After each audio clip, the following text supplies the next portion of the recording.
Od októbra 2012 bolo v Slovenskej republike zavedené povinné čipovanie psov, mačiek a fretiek.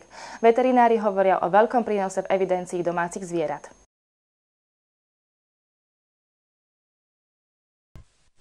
Štátni veterinári pripravujú zmeny v zákone o čipovaní zvierat. Podľa súčasných pravidiel mali byť všetky psy, mačky a fretky očipované do konca septembra. Právnici tvrdia, že podľa súčasného znenia zákona čipovanie nie je povinné. Nesúhlasia s ním ani viacerí majitelia zvierat. Čipovanie psov, mačiek a fretiek bude totiž od začiatku roka 2014 už iba dobrovoľné. Zrejme pod tlakom nahnevanej verejnosti a médií to schválil parlament.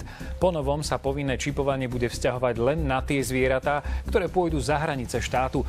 Zdá sa však, že tým ľuďom, ktorí dodržali súčasný zákon a svoje zvieratá do konca septembra začipovali, ich peniaze nikto nevráti.